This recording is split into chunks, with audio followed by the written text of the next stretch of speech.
어머니, 이제 그만 좀 하세요. 서아가 얼마나 스트레스 받는지 아세요? 민준아, 나는 그저 뭐요? 매번 서아 일에 간섭하고 애 키우는 방식까지 다 참견하시잖아요. 어머니 때랑 지금은 달라요. 제발 좀 그냥 가만히 계세요. 어머니, 알았다. 알았어. 내가 미안하구나. 안녕하세요.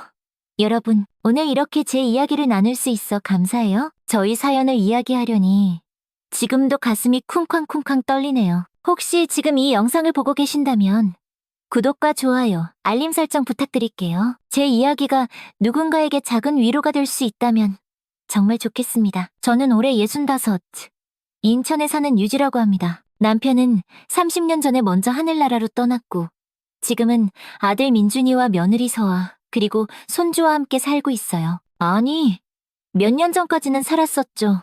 이제는 혼자 살고 있답니다. 제 이야기는 민준이의 결혼식 날부터 시작됩니다. 그날은 정말 행복한 날이었어요.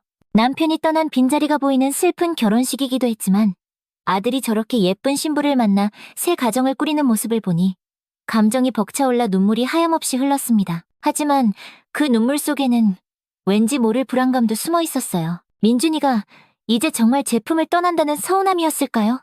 아니면 무언가를 예감했던 걸까요? 결혼식장에서 처음 서아를 만났을 때 그 아이의 눈빛에서 무언가 다른 것을 느꼈어요. 제가 다가가 우리 며느라가 정말 예쁘네. 우리 아들 민준이랑 행복하게 잘 살아요. 라고 말했을 때 서아는 미소를 지었지만 그 미소가 눈까지 닿지는 않았어요. 그때는 그저 긴장해서 그런가 보다 하고 넘겼죠. 결혼 후 우리는 함께 살기로 했어요. 남편도 없는 저를 아들 민준이가 모시겠다고 했거든요. 처음에는 모든 게 좋았어요. 아침마다 서아를 위해 따뜻한 밥을 지어놓고 출근할 때 도시락도 정성껏 싸주었죠. 서아는 감사하다고 말했지만 어느 날부터인가 어머니, 저 도시락 안 싸주셔도 돼요. 회사에서 사 먹을게요. 라고 말하더군요. 저는 괜찮다고 제가 해주고 싶다고 했지만 서아는 단호했어요. 정말 괜찮아요. 어머니도 쉬세요. 그 말에 뭔가 더 깊은 의미가 있다는 걸 느꼈지만 갈등을 만들고 싶지 않아 그냥 넘어갔죠. 처음 1년 정도는 그럭저럭 잘 지냈어요. 서아도 저를 존중하는 편이었고 저도 최대한 그들의 공간을 침범하지 않으려 노력했죠. 하지만 서아가 임신을 하면서부터 미묘한 변화가 생기기 시작했어요. 제가 임신 중에 조심해야 할 음식에 대해 조언하면 서아는 어머니, 요즘은 그런 거 다 옛날 말이래요. 제가 인터넷에서 다 찾아봤어요. 라며 제 경험을 무시했죠. 아이가 태어났을 때 저는 정말 기뻤어요. 손주 하준이를 안고 있으면 마치 제 삶의 의미가 다시 채워지는 것만 같았거든요. 하지만 서아는 제가 아이를 안는 방식부터 지적하기 시작했어요. 어머니, 아이 목을 그렇게 잡으시면 안 돼요. 요즘은 이렇게 해요. 점점 서아의 지적은 늘어갔고 저는 자신감을 잃어갔어요. 제가 두 아이를 키워낸 경험은 전혀 존중받지 못했죠. 대신 서아가 읽은 육아서적과 인터넷 정보가 절대적인 진리가 되었어요. 아이가 밤에 올 때면 처음에는 제가 나서서 돌봐주겠다고 했어요. 서아야, 넌 푹 자. 내가 볼게. 서아는 처음엔 고마워했지만 그것이 당연한 일이 되어버렸죠. 밤새 아이를 돌보는 것은 시어머니인 제 역할이 되었고 서아는 아침에 상쾌하게 일어나 어머니 덕분에 잘 잤어요. 라는 말 한마디로 끝냈어요. 시간이 지날수록 서아와의 거리는 점점 멀어졌어요. 제가 집안일을 하면 어머니, 그거 제가 할게요. 라고 말하면서도 결국 하지 않아 제가 다시 하게 되고 제가 손주를 돌보면 애한테 그렇게 하시면 안 돼요. 라며 저를 훈계하듯 말했죠. 어느 날 서아가 친구들과 약속이 있다며 갑자기 아이를 맡기고 나갔어요. 어머니, 하준이 좀 봐주세요. 금방 올게요. 그런데 금방이 6시간이 되었고 전화 한 통 없었죠. 저는 걱정되어 전화를 했더니 서아는 친구들이랑 있는데 왜요? 라고 짜증 섞인 목소리로 대답했어요. 하준이가 열이 좀 있다. 네? 약은 냉장고에 있어요. 조금만 더 있다 갈게요. 그 순간 서아에게 저와 손주는 그저 편리한 존재일 뿐이라는 생각이 들었어요. 시어머니와 사는 불편함은 크게 생각하면서도 자신의 자유와 편의를 위해서는 저를 당연히 이용할 수 있다고 여기는 듯했죠. 손주를 돌보는 제 정성과 시간은 그저 당연한 것으로 치부되었어요. 그럼에도 저는 참았어요.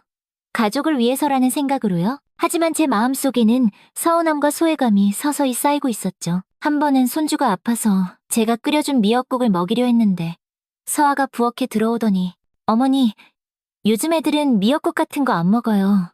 그리고 제가 이미 죽 사다 놨잖아요. 라고 말했어요. 그 순간 가슴이 철렁 내려앉는 느낌이었어요. 내가 끓인 국이 손주에게 해로울 거라고 생각하는 걸까? 아니면 내 정성이 필요 없다는 말일까? 그날 밤 민준이에게 이 일을 살짝 말했더니 어머니, 서아도 나름대로 육아 방식이 있으니까 이해해주세요. 라고만 했어요.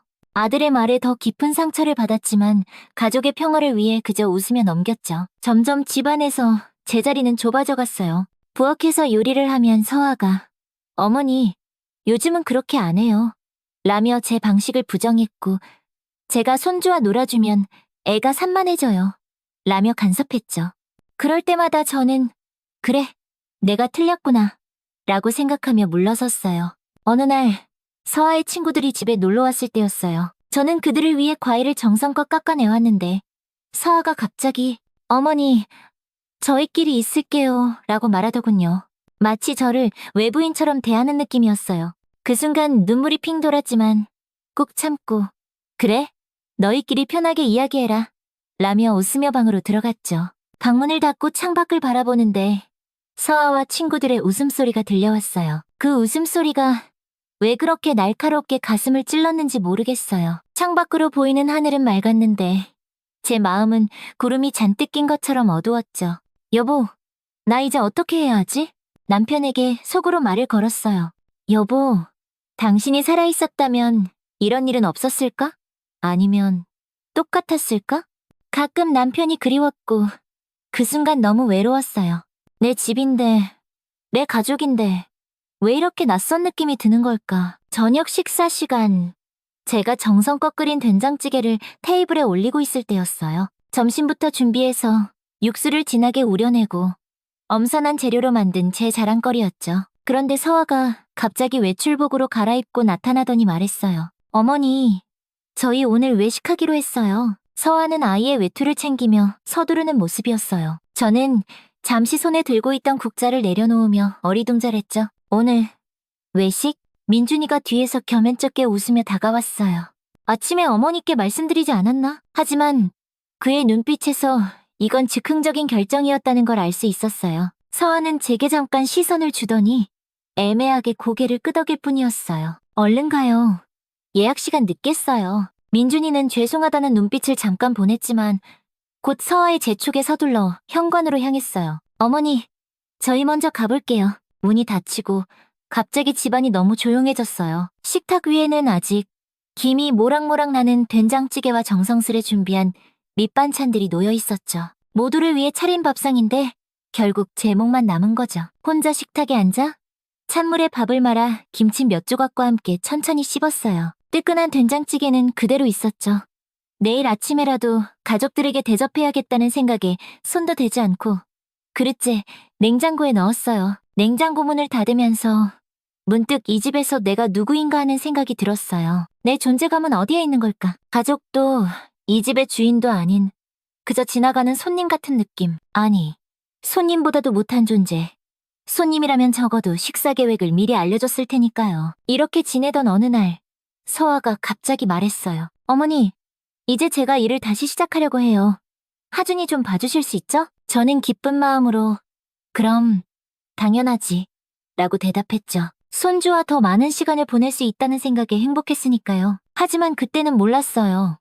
이것이 제 하루 전체를 빼앗아갈 일이 될 줄은. 아침 7시 서아는 출근 준비를 하며 손주를 제 방에 데려다 놓았어요. 어머니, 하준이 밥 먹였고요. 저녁에 8시쯤 올게요. 그리고는 문을 쾅 닫고 나가버렸죠. 제가 뭐라도 말할 틈도 주지 않았어요. 처음엔 손주와 함께하는 시간이 행복했어요. 하지만 곧 문제가 생겼죠. 서아는 손주를 맡기면서 어떤 지침도 도움도 주지 않았어요.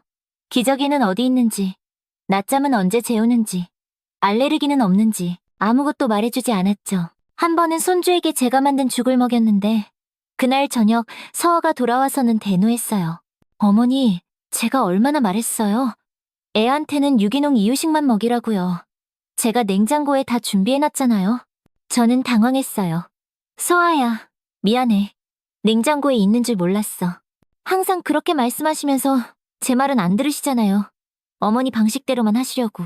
서아의 눈빛은 차갑기 그지없었어요. 그날 밤 민준이가 돌아왔을 때 서아는 바로 제 얘기를 꺼냈어요. 여보, 어머니가 또 내 말 무시하고 애한테 아무거나 먹였어. 나 정말 못 참겠어. 민준이는 한숨을 쉬더니 제 방문을 두드렸어요. 어머니, 잠깐 이야기 좀 할까요? 방에 들어온 민준이의 표정은 지쳐 보였어요. 어머니, 서아가 스트레스 많이 받아요. 회사 일도 힘든데 와서 또 이런 일로 신경 쓰면 너무 힘들대요. 어머니도 좀 배려해주세요. 가슴이 찢어지는 것 같았어요. 내 아들의 입에서 나온 말이라고는 믿기지 않았죠. 민준아, 엄마가 뭘 잘못했니? 그저 손주를 위해서. 그게 문제예요. 어머니 방식이 서아랑 달라요. 요즘은 육아법도 많이 바뀌었어요. 서아가 정해둔 방식을 존중해 주셨으면 해요. 알겠다. 더 이상 무슨 말을 해야 할지 몰랐어요. 문이 닫히고 침대에 앉아 저는 그저 멍하니 벽만 바라봤죠. 다음 날부터 서아는 손주를 맡길 때마다 빼곡한 메모를 남겼어요. 10시, 유기농 이유식. 12시, 낮잠은 30분만. 2시, 과일 피레. 마치 저를 부모처럼 대하는 것 같았어요. 제가 자식을 키웠던 경험은 전혀 고려되지 않았죠. 점점 서아의 요구는 더 많아졌어요. 손주를 봐주는 것뿐만 아니라 집안일도 모두 제가 해야 했어요. 빨래, 청소, 식사 준비까지. 하지만 그 모든 것에 서아의 간섭이 따라왔죠. 어머니, 이 옷은 찬물에 세탁해야 해요. 어머니, 바닥 청소할 때는 이 세제만 써야 해요. 하준이가 알레르기 있잖아요. 어머니, 저녁은 채소 위주로 해주세요. 우리 다이어트 중이에요. 모든 말에는 감사합니다라는 말은 없었어요. 그저 명령만 있었죠. 어느 날 서아의 부모님이 놀러 오셨어요. 저는 정성껏 음식을 준비했죠. 하지만 식사 자리에서 서아는 자신의 부모님께만 관심을 쏟았어요. 엄마, 이거 드세요. 제가 특별히 예약한 케이크예요. 아빠, 이 반찬 맛있죠? 제가 어제 만들었어요. 그런데 그 반찬은 제가 만든 거였어요. 서아의 어머니가 이거 정말 맛있네. 서아야. 라고 하자 서아는 씩 웃으며 비법이 있어요. 라고 대답했죠. 제가 가르쳐준 비법인데 말이에요. 식사가 끝나고 설거지를 하고 있는데 서아의 어머니가 부엌에 들어왔어요. 사돈, 고생이 많으시네요. 우리 서아가 많이 도와줘요? 그 순간 눈물이 핑 돌았지만 애써 미소를 지었어요. 네, 다들 바쁘니까요. 제가 할 수 있는 일이라도 해야죠. 서아 어머니의 눈빛이 잠시 저를 살폈어요. 우리 서아가 어릴 때부터 자기 주장이 강했어요. 힘드실 때도 있으시죠? 대답하기 전에 서아가 부엌에 들어왔어요. 엄마 뭐해요? 아빠가 찾으세요. 그렇게 대화는 끝났고 저는 다시 혼자 남았어요. 가장 견디기 힘들었던 건 서아가 마치 저를 손님처럼 대하면서도 가사노동은 당연히 제가 해야 한다고 생각하는 태도였어요. 제 방은 이 집에서 유일하게 제가 마음대로 할 수 있는 공간이었죠. 하지만 그마저도 서아는 침범했어요. 어머니, 제 옷 좀 정리해도 될까요? 제 옷장이 너무 좁아서요. 라며 제 방 옷장 절반을 가져갔죠. 그리고 곧 어머니, 이 방에 제 책상 좀 놔도 될까요? 하준이 키우면서 일하려면 공간이 필요해서요. 라고 말했어요. 제 방은 점점 좁아졌고 서아의 물건들로 채워져 갔어요. 마치 제 존재마저 점점 지워지는 것 같았죠. 무엇보다 가장 아팠던 건 민준이가 이 모든 상황을 보고도 아무 말도 하지 않았다는 거예요. 아니, 오히려 서아의 편을 들었죠. 어머니, 서아도 요즘 많이 힘들어요. 이해해주세요. 어느 날 저녁, 서아와 민준이가 외출하고 손주와 단둘이 있을 때였어요. 손주를 제 무릎에 앉히고 옛날 이야기를 들려주고 있었죠. 그때 갑자기 서아가 돌아왔어요. 어머니, 제가 몇 번이나 말했어요. 애한테 그런 옛날 이야기 하지 말라고요. 요즘 애들 교육이 안 좋다고요. 저는 깜짝 놀라 말문이 막혔어요. 서아야, 그저 재미있는 이야기를. 재미있는 이야기요? 어머니 세대의 그런 구시대적인 이야기들이 하준이에게 얼마나 안 좋은 영향을 미치는지 아세요? 제가 육아서적 다 읽어봤어요. 그런 이야기는 하준이 상상력을 제한하고 고정관념을 심어줘요. 아이를 키워봤어. 민준이 동생도. 그렇게 나쁘게 키운 것 같지는 않은데. 서아의 표정이 차가워졌어요. 어머니, 그건 30년 전 이야기잖아요. 세상이 많이 바뀌었어요. 제발 제 육가 방식을 존중해주세요. 그 말을 듣는 순간 지난 수십 년간 제가 쏟아부은 모든 노력과 사랑이 한순간에 부정당하는 기분이었어요. 마치 제 인생 전체가 잘못되었다는 말처럼 들렸죠. 그날 밤 저는 잠을 이루지 못했어요. 창문 너머로 보이는 달을 바라보며 생각했죠. 내가 정말 이런 대접을 받아야 하나? 아들을 위해, 손주를 위해 참고 또 참았지만 이제는 제 자존심마저 짓밟히는 것 같았어요. 다음날 아침, 서아는 평소처럼 손주를 제 방에 데려다 놓고 출근 준비를 했어요. 어머니, 오늘은 회식이 있어서 좀 늦을 거예요. 저녁 먹이시고 재워주세요. 저는 고개를 끄덕였어요. 하지만 마음속에서는 폭풍이 일고 있었죠. 서아가 현관문을 나서려는 순간 제가 입을 열었어요. 서아야. 서아가 돌아봤어요. 약간 짜증 섞인 표정으로. 네, 어머니? 뭐 필요하세요? 잠깐, 이야기 좀 할 수 있을까? 서아는 시계를 보며 한숨을 쉬었어요. 어머니, 지금 시간이 없어요. 저녁에 이야기해요. 아니, 지금 해야겠어? 제 목소리가 평소보다 단단했어요. 난 하준이 부모가 아니고 친할머니인 거 알고 있니? 서아의 눈이 커졌어요. 네? 어머니, 무슨 말씀하시는지. 난 하준이 부모도 아니고 너희 집 가정부도 아니야. 난 너의 시어머니이고 내 아들 민준이의 엄마야. 하지만 넌 날 마치 너희 집에 얹혀 사는 손님처럼 대하면서 집안일은 당연히 내가 해야 한다고 생각하지. 서아의 얼굴이 붉어졌어요. 어머니, 제가 언제요? 저는 항상 예의 갖추려고. 예의? 제 목소리가 떨렸어요. 네가 나한테 한 번이라도 고맙습니다라고 말해본 적 있니? 내가 해주는 모든 일에 대해 당연하게 생각하면서 네 마음에 들지 않을 때만 지적하고 그게 예의니? 서아는 가방을 바닥에 내려놓았어요. 그녀의 눈빛이 차갑게 변했죠. 어머니, 저도 할 말 많아요. 제가 얼마나 참아왔는지 아세요? 참았다고? 놀라움에 말문이 막혔어요. 네가 뭘 참았는데? 어머니의 끊임없는 간섭이요. 제 육아 방식에 대한 비판, 제 살림 방식에 대한 불만. 어머니는 항상 내 때는 이렇게 했어 라고 말씀하시잖아요. 저는 어머니가 경험 많으시다는 걸 인정해요. 하지만 시대가 바뀌었어요. 저도 제 방식이 있고 제 삶이 있어요. 그 순간 저는 깨달았어요. 우리는 서로를 전혀 이해하지 못하고 있었던 거예요. 서아의 눈에는 제가 구시대적인 시어머니로 보였고 제 눈에는 서아가 차갑고 자기중심적인 며느리로 보였던 거죠. 서아야, 제 목소리를 누그러뜨렸어요. 난 네 삶에 간섭하려던 게 아니었어. 그저 도움이 되고 싶었을 뿐이야. 내가 경험했던 것들을 나누고 싶었고. 그게 문제인 건 모르세요? 서아가 갑자기 소리쳤어요. 어머니는 항상 도움이라는 이름으로 제 삶에 개입하세요. 하지만 그건 도움이 아니라 간섭이에요. 저는 어머니의 방식대로 살고 싶지 않아요. 제 삶은 제가 선택하고 싶어요. 그 말에 가슴이 찢어지는 것 같았어요. 그럼 내가 어떻게 하면 좋겠니? 서아는 잠시 침묵했다가 말했어요. 솔직히 어머니가 좀 거리를 두셨으면 해요. 저희 부부가 우리 방식대로 아이를 키우고 우리 삶을 살 수 있게요. 그 순간 모든 것이 명확해졌어요. 저는 이 집에서 필요 없는 존재였던 거예요. 단지 손주를 봐주고 집안일을 하는 사람. 그 이상도 이하도 아닌. 알겠어. 제 목소리가 담담해졌어요. 이제 알겠어, 서아야. 서아는 어색하게 웃었어요. 어머니, 제가 너무 심했나요? 그냥 솔직하게 말씀드리고 싶었어요. 아니, 솔직하게 말해줘서 고마워. 저는 미소 지었지만 그 미소 뒤에는 깊은 상처가 숨겨져 있었어요. 이제 가봐. 회사 늦겠다.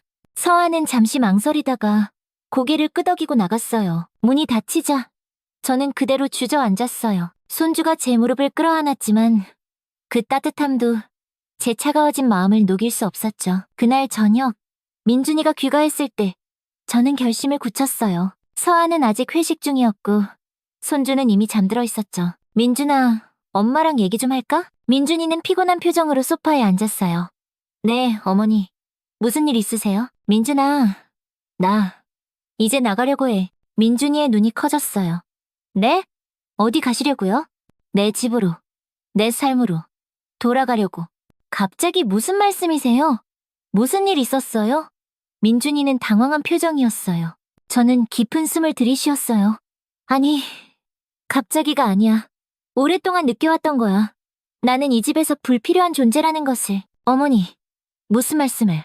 저희가 어디 어머니를 불필요하다고 했어요? 말로 하지 않아도 알 수 있어. 민준아, 서아와 너의 모든 행동에서 나는 이 집에서 그저 손주봐주고 집안일 하는 사람일 뿐이야. 가족이 아니라. 민준이는 얼굴을 찌푸렸어요.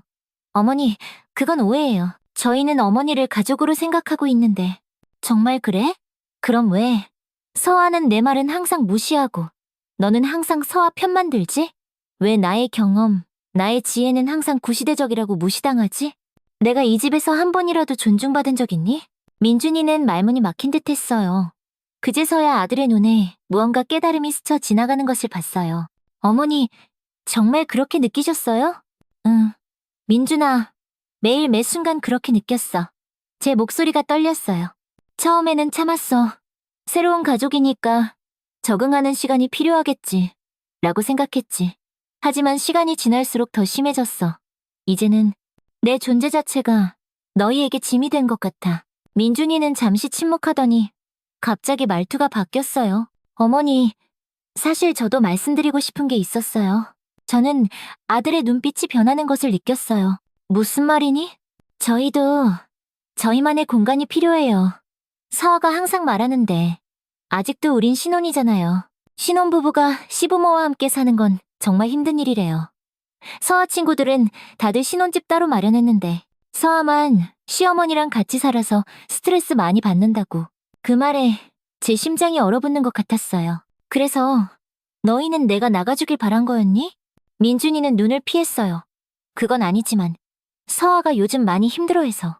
그럼 내 아내가 힘들어하니까 내 어머니는 집을 나가야 하는 거니? 제 목소리가 떨렸어요. 내가 태어나서 지금까지 내가 얼마나 널 위해 희생했는지 알아? 아버지 돌아가시고 혼자 너희 키우느라 얼마나 힘들었는지. 어머니, 저도 알아요. 그런데 이제는 제 가정도 그래, 네 가정. 제 안에 있던 분노가 폭발했어요. 그럼 너의 가정에 네 어머니는 포함되지 않는 거니? 나는 이제 외부인이 된 거야? 민준이는 당황한 표정으로 말했어요. 어머니, 그런 뜻이 아니라 그럼 어떤 뜻이니? 내 아내가 불편해하니까 내 어머니는 나가야 한다. 그게 네가 생각하는 효도야? 민준이의 얼굴이 붉어졌어요. 어머니, 요즘은 시대가 달라요. 효도도 다른 방식으로 할 수 있고. 시대가 달라? 제 목소리가 차가워졌어요. 부모를 존중하는 마음까지 달라진 거니? 네가 아플 때 밤새 간호한 사람, 학비되느라 3가지 일을 동시에 한 사람, 그 어머니가 이제는 함께 살기 불편한 사람이 된 거야? 민준이의 눈에 눈물이 고였어요. 어머니, 제가 생각이 너무 짧았어요. 정말 죄송해요. 미안해할 필요 없어 아들아. 이제 분명해졌으니까 너는 네 가정을 선택한 거야. 네 아내와 아이만 있는 가정. 거기에 나는 없지. 그래도 어디 가실 데가 있으세요? 갑자기 어떻게 하시려고요? 걱정 마. 진우 아저씨가 소개해준 원룸이 있어. 작지만 나 혼자 지내기엔 충분해.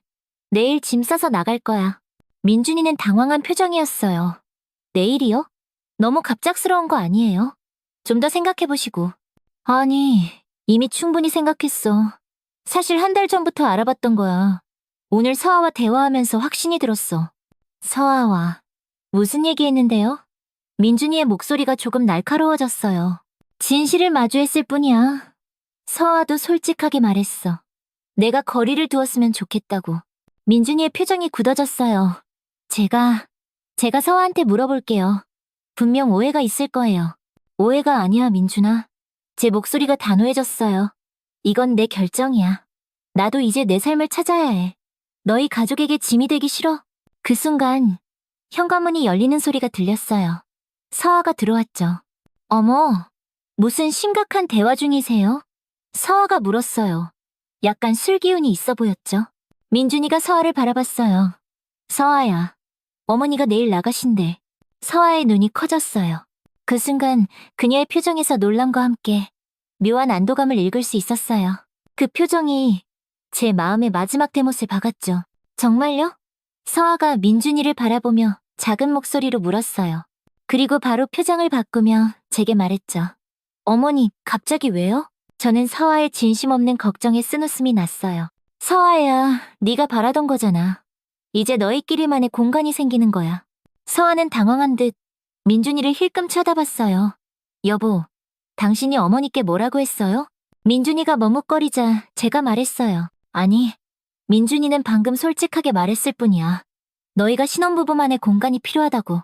내 친구들은 다 따로 사는데 너만 시어머니랑 살아서 스트레스 받는다고. 서아의 얼굴이 붉어졌어요. 어머, 여보, 당신이 그렇게 말했어? 민준이는 더 이상 제 눈을 바로 보지 못했어요. 아니, 그런 의도는 아니었는데 의도가 어떻든 결과는 똑같아. 제 목소리가 차가웠어요. 너희 두 사람 다 내가 이 집에 없었으면 하는 마음이 있었던 거잖아. 서아는 솔직했고 민준이는 겉으로만 효도하는 척했을 뿐. 서아가 갑자기 목소리를 높였어요. 어머니, 저도 나름대로 노력했어요. 하지만 어머니는 항상 제 방식을 무시하시고 제 의견을 존중해주지 않으셨잖아요. 저는 피해자라고요. 피해자? 제가 웃음을 터뜨렸어요. 내가 매일 아침 일어나 너희 밥 해주고 집안일하고 손주 돌봐주는 동안 네가 어떤 피해를 입었다는 거니? 정신적 스트레스요. 서아가 소리쳤어요. 어머니가 항상 저를 평가하는 눈빛으로 보시잖아요. 내가 민준이 키울 때는 이렇게 했는데 하면서요. 그때 민준이가 갑자기 서아의 손을 잡았어요. 서아야, 진정해. 어머니도 이제 나가기로 하셨잖아. 우리 이제 원하는 대로 됐잖아. 그 말에 저는 얼어붙었어요. 원하는 대로. 결국 민준이도 내가 나가길 바랐던 거였어요. 제 아들이, 제가 그토록 사랑했던 아들이. 민준아, 제 목소리가 떨렸어요. 방금 네가 한 말, 그게 네 진심이니? 민준이가 당황해서 말을 더듬었어요. 아니, 그런 뜻이 아니라 그냥. 서아가 끼어들었어요. 어머니, 우리도 생각이 있어요. 어머니를 모시는 것도 중요하지만 우리 가족의 행복도 중요하잖아요.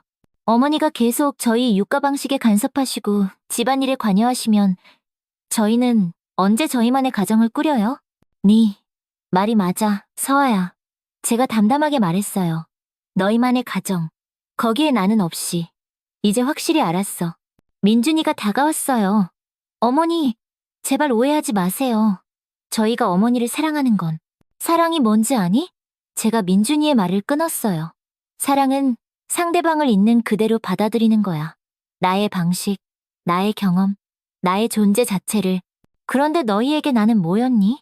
그저 시대에 뒤떨어진, 간섭하는, 비난하는 늙은이. 방 안에 무거운 침묵이 내려앉았어요. 민준이와 서아는 더 이상 할 말을 찾지 못한 듯했죠. 이제 됐어. 제가 말했어요. 내일 아침에 나갈 테니 오늘 밤은 편히 자렴. 다음 날 아침 저는 짐을 쌌어요. 평생 모아온 물건들이었지만 챙길 것은 그리 많지 않았죠. 옷까지 몇 벌, 남편과 찍은 사진, 민준이가 어릴 적 그린 그림. 제 인생이 이렇게 작은 가방 하나에 담길 거라고는 생각도 못했어요. 손주가 제 방으로 들어왔어요. 할머니, 어디 가요? 제 마음이 무너져 내렸어요. 손주를 꼭 안아주며 말했죠. 할머니가 이제 다른 집에서 살 거야. 하지만 자주 보러 올게. 할머니 못 가? 안 돼. 손주가 울면서 소리 질렀어요. 그 순간 서아가 방에 들어왔어요.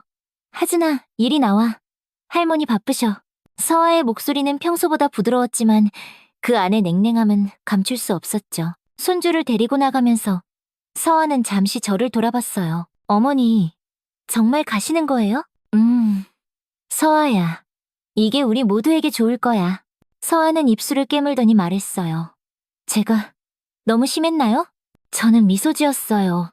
서로 다른 사람이니까. 내 방식이 너에게 맞지 않았던 거고, 네 방식이 나에게 맞지 않았던 거야. 어쩔 수 없는 일이지. 그래도 서아의 눈의 순간 죄책감이 스쳤어요. 하지만 곧 사라졌죠. 연락주세요. 가끔. 응? 말은 그렇게 했지만 그녀의 목소리에는 진심이 담겨있지 않았어요. 저는 그저 고개를 끄덕였죠. 민준이는 제가 짐을 다 싸고 나올 때까지 방 앞에서 기다리고 있었어요. 그의 눈은 붉게 충혈되어 있었죠. 어머니, 정말 죄송해요. 제가 너무 무심했어요. 제 마음이 아팠어요. 아들은 잘못이 없는데 이렇게 괴로워하는 모습을 보니 미안했죠. 민준아, 네 잘못이 아니야. 그저 우리 모두 변화가 필요한 시간이 온 거야. 어머니가 힘들어하시는 걸 왜 몰랐을까요? 매일 같이 지내면서 사람은 가장 가까이 있는 것을 보지 못하는 법이야. 저는 아들의 뺨을 쓰다듬었어요. 괜찮아. 엄마는 이제 내 삶을 찾아볼 거야. 너무 오래 미뤄둔 일이었어. 민준이가 제 짐을 들어주며 말했어요. 자주 찾아뵐게요. 주말마다요. 그럴 필요 없어. 네 가정에 충실해. 엄마는 괜찮으니까. 택시를 타고 새 집으로 향하는 길, 창밖으로 스쳐 지나가는 풍경이 마치 제 인생처럼 느껴졌어요. 하나둘 지나가 버리는 순간들. 이제는 제가 주인공이 되어 새로운 길을 개척해야 할 시간이었죠. 원룸은 정말 작았어요. 10평 남짓한 공간에 작은 주방과 화장실이 전부였죠. 하지만 이상하게도 마음은 편안했어요. 이곳은 온전히 제 공간이니까요. 누구의 눈치도 보지 않고 누구의 비난도 받지 않는 곳. 짐을 풀고 창가에 앉았어요. 창문 너머로 보이는 하늘이 그 어느 때보다 넓고 푸르게 느껴졌죠. 문득 가슴이 뭉클해졌어요. 이렇게 홀로 있는 것이 처음에는 두렵기도 했지만 동시에 묘한 해방감도 느껴졌거든요. 저녁이 되자 진우 아저씨가 찾아왔어요. 남편의 오랜 친구이자 제 유일한 의지처였던 그분은 집들이라며 작은 화분을 들고 오셨죠. 괜찮은 것 같소, 유지 씨? 갑자기 결정해서 걱정했는데. 네, 생각보다 괜찮네요. 오히려 편해요. 진우 아저씨는 따뜻한 미소를 지어 보이셨어요. 아직도 당신이 이런 결정을 할 줄은 몰랐소. 평생 가족만 생각하던 사람이. 저도 몰랐어요. 하지만 언젠가는 해야 할 결정이었나 봐요. 이제야 비로소 제 삶을 찾을 것 같아요. 그래, 이제 자신을 위해 살 시간이요. 내일 문화센터에 같이 가보는 건 어떻겠어? 요즘 노인들을 위한 프로그램이 많다고 하던데. 처음으로 노인이라는 단어가 저를 불편하게 하지 않았어요. 그저 제 인생의 새로운 장이 시작된다는 느낌이었죠. 밤이 깊어지고 진우 아저씨가 돌아간 후 조용한 방 안에서 문득 쓸쓸함이 밀려왔어요. 손주의 웃음소리, 민준이의 목소리가 그리웠죠. 하지만 동시에 이 고요함이 주는 평화도 느껴졌어요. 아무도 제 행동을 지적하지 않고 제 방식을 비난하지 않는 이 공간에서의 자유로움. 다음날 저는 진우 아저씨와 함께 문화센터에 갔어요. 그곳에서 도자기 수업, 스마트폰 활용법, 노래교실 등 다양한 프로그램을 접했죠. 처음에는 어색했지만 꽃 같은 또래의 사람들과 이야기를 나누며 마음이 열렸어요. 특히 도자기 수업이 마음에 들었어요. 흙을 만지며 형태를 만들어가는 과정이 마치 제 삶을 새롭게 빚어가는 것 같았거든요. 투박하지만 제 손끝에서 탄생한 작은 그릇을 보며 뿌듯함을 느꼈죠. 이거 정말 제가 만든 거 맞나요? 선생님께 물었어요. 네, 처음 하시는 분치고는 센스가 있으세요. 손재주가 좋으신가 봐요. 처음 듣는 칭찬에 얼굴이 붉어졌어요. 평생 가족을 위해 음식을 하고 빨래를 하고 청소를 했지만 그런 일에 센스가 있다는 말은 들어본 적이 없었거든요. 집으로 돌아오는 길 갑자기 민준이에게서 전화가 왔어요. 어머니, 잘 지내세요? 불편한 거 없으세요? 잘 지내. 오늘은 문화센터에 가서 도자기도 만들고 왔어. 도자기요? 민준이의 목소리에 놀라움이 묻어났어요.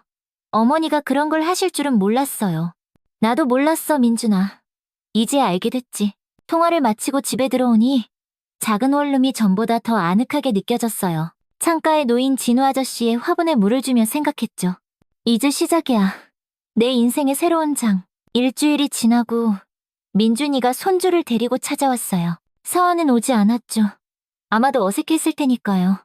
할머니, 손주가 달려와 제 품에 안겼어요. 우리 하준이 왔구나. 보고 싶었어. 손주를 꼭 안아주며 눈물이 핑 돌았어요. 민준이는 집안을 둘러보며 말했어요. 생각보다 괜찮네요. 근데 너무 좁은 것 같아요. 아니야. 나 혼자 지내기엔 충분해. 저는 미소 지었어요. 오히려 이런 작은 공간이 더 편해. 손주와 놀아주는 동안 민준이는 계속 미안한 표정이었어요. 어머니, 정말 죄송해요. 제가 더 신경 썼어야 했는데. 민준아, 이제 그만 미안해하렴. 오히려 이렇게 된 게 다 잘된 일이야. 엄마가 이렇게 새로운 삶을 살 수 있게 됐잖아. 정말요? 민준이의 눈에 의심이 어렸어요. 정말이야. 문화센터도 다니고 새로운 친구도 사귀고 평생 가족만 위해 살았던 내가 이제는 나를 위한 시간을 가지게 됐어. 민준이는 그제서야 안심한 듯 미소를 지었어요. 어머니가 행복하시다면 저도 기뻐요. 그들이 돌아간 후 저는 문득 서아가 궁금해졌어요. 그녀는 어떻게 지내고 있을까? 제가 없는 집에서 그녀는 행복할까? 자기가 바라던 대로 자유롭게 자신의 삶을 살고 있을까? 하지만 곧 그런 생각을 접었어요.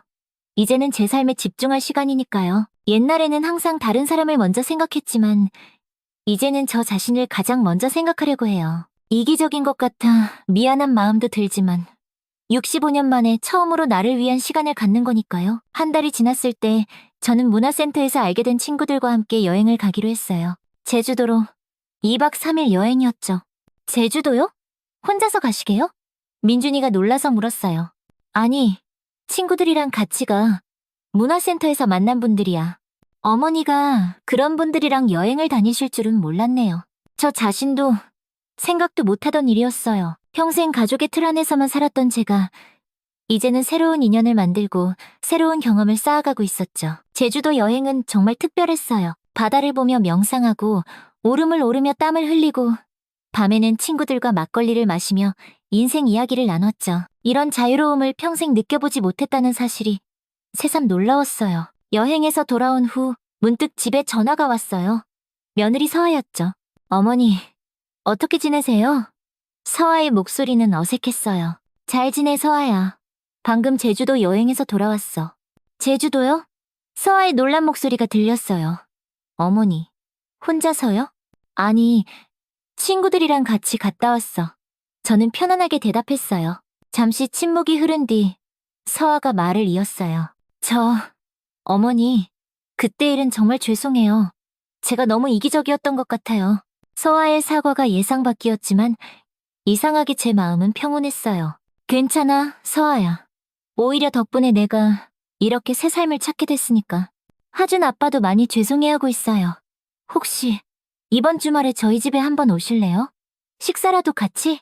그래, 좋아. 제가 대답했어요. 하지만 예전과는 다른 마음이었죠. 이제는 그저 방문객으로 가는 것이니까요. 주말에 민준이네 집에 갔을 때 서아는 평소보다 친절했어요. 정성스럽게 음식을 준비해놓고 조심스레 제게 대했죠. 하지만 대화는 어색했어요. 손주 이야기, 날씨 이야기, 깊은 대화는 없었죠. 식사를 마치고 민준이가 물었어요.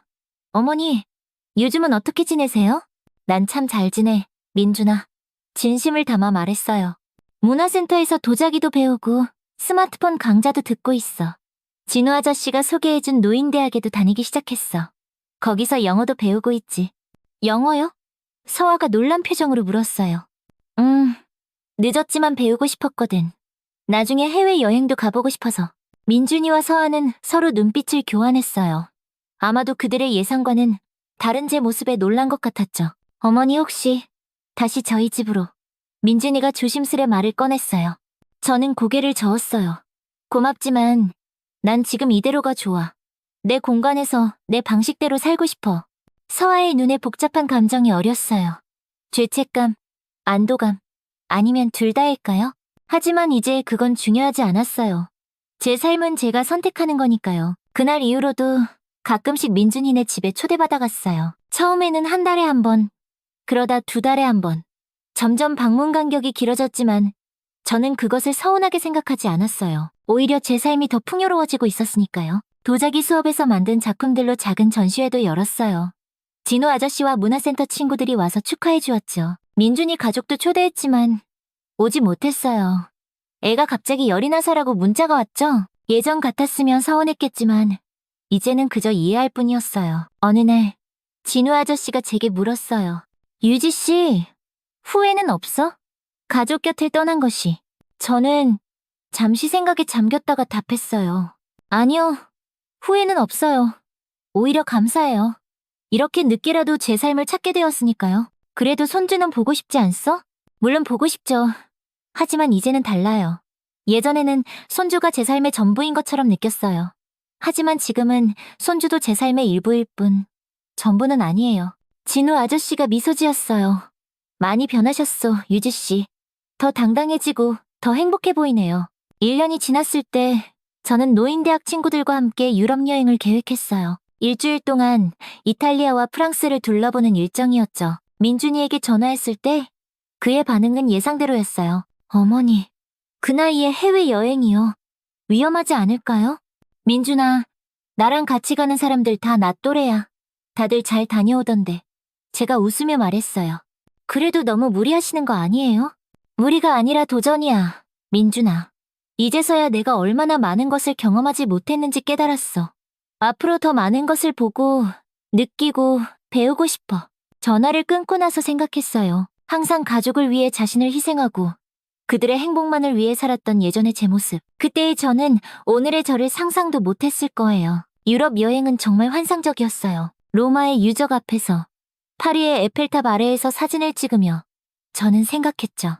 이제야 진짜 내 인생을 살고 있구나. 여행에서 돌아온 후 서아에게서 연락이 왔어요. 어머니, 유럽 여행 잘 다녀오셨어요? 사진 좀 보여주세요. 저는 서아를 만나 커피를 마시며 여행 사진을 보여줬어요. 서아의 눈에는 묘한 감정이 어리고 있었죠. 어머니, 정말 멋져 보여요. 저도 나중에 나이 들면 이렇게 살 수 있을까요? 저는 웃으며 대답했어요. 왜 그때까지 기다려? 지금부터 네 삶을 살아도 늦지 않아.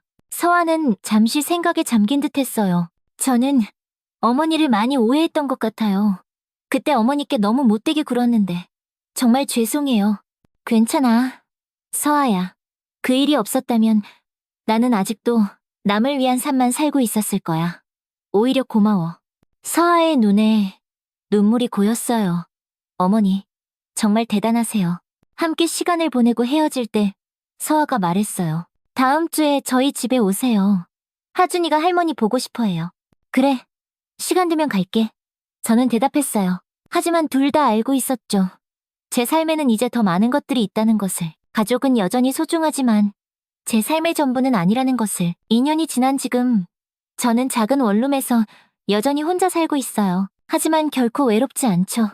도자기 교실에서 만난 친구들, 노인대학 동기들, 여행 모임 회원들, 많은 사람들과 새로운 관계를 맺고 있으니까요. 민준이네 가족과도 가끔 만나요.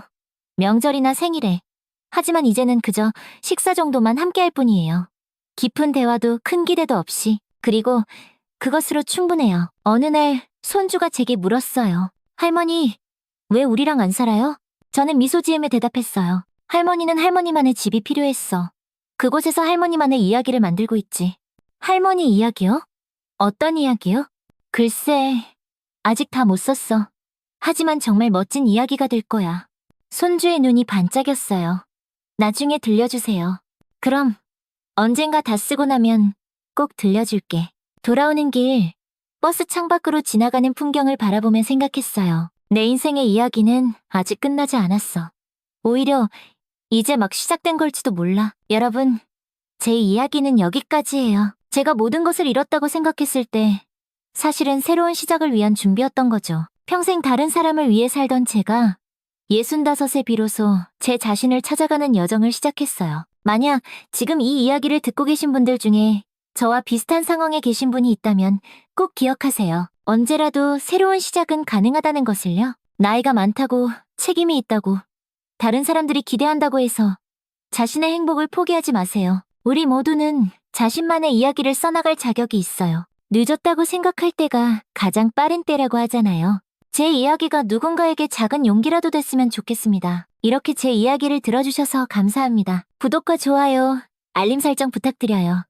여러분의 응원이 저와 같은 상황에 있는 많은 분들에게 큰 힘이 될 거예요. 다음 영상에서는 또 다른 감동적인 이야기로 찾아뵙겠습니다. 제 이야기를 통해 느끼신 점이 있다면 그건 바로 진정한 사랑에 대한 것일 거예요. 자신을 사랑하지 않고는 타인도 진정으로 사랑할 수 없다는 것. 그리고 가장 중요한 건 우리 모두는 언제나 새롭게 시작할 수 있는 용기와 가능성을 가지고 있다는 것이죠. 인생은 결코 한 가지 색으로만 채워지지 않아요. 슬픔도, 기쁨도, 후회도, 희망도, 모든 색이 모여 우리만의 아름다운 그림을 만들고 있어요. 저는 이제야 제 그림에 새로운 색을 더해가는 법을 배웠답니다. 여러분의 그림은 어떤 색으로 채워져 있나요? 아직 칠하지 않은 부분이 있다면 지금 시작해보는 건 어떨까요? 결코 늦지 않았으니까요. 그리고 항상 여러분의 행복과 건강을 기원합니다. 감사합니다.